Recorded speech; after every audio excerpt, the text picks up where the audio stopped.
बहुत समय पहले एक छोटे से गांव में मोहित नाम का एक लड़का रहता था। अर्जुन बड़ा ही जिज्ञासु और साहसी था। गांव के लोग अक्सर उसे समझाते, अरे बेटा, जंगल में मत जाना, वहां खतरनाक जानवर रहते हैं। लेकिन मोहित को रोमांच पसंद था। एक दिन सुबह सुबह उसने तय किया कि वह जंगल जाएगा और वहां की रहस्यमयी बातें जानेगा।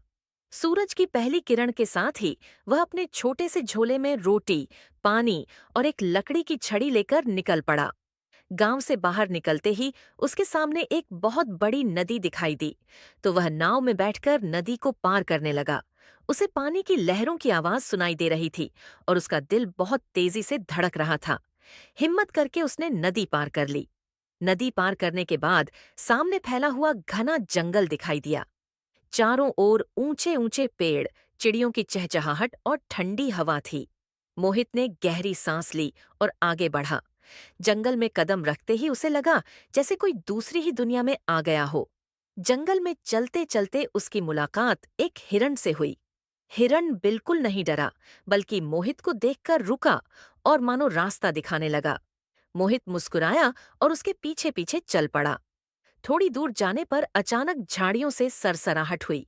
मोहित डर गया, लेकिन तभी वहां से एक छोटा खरगोश निकल आया। मोहित ने राहत की सांस ली और खरगोश को दाना खिलाया। जंगल में और अंदर जाने पर उसे चमचमाती झील मिली। झील का पानी इतना साफ था कि उसमें पेड़ों की परछाई साफ दिखाई देती थी। मोहित झील के किनारे बैठकर रोटी खाने लगा। तभी ऊपर से एक तोता उड़कर आया और उसकी छड़ी पर बैठ गया। तोते ने मानो कहा, जंगल में हमेशा सतर्क रहना। शाम होने लगी, आसमान लालिमा से भर गया।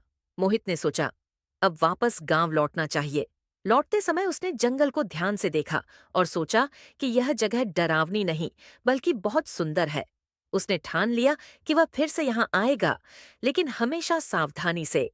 गांव लौटकर उसने सबको अपने अनुभव बताए। लोग हैरान थे कि मोहित अकेले नदी पार करके जंगल से लौट आया। अब गांव के बच्चे भी उसे जंगल की कहानियां सुनने लगे।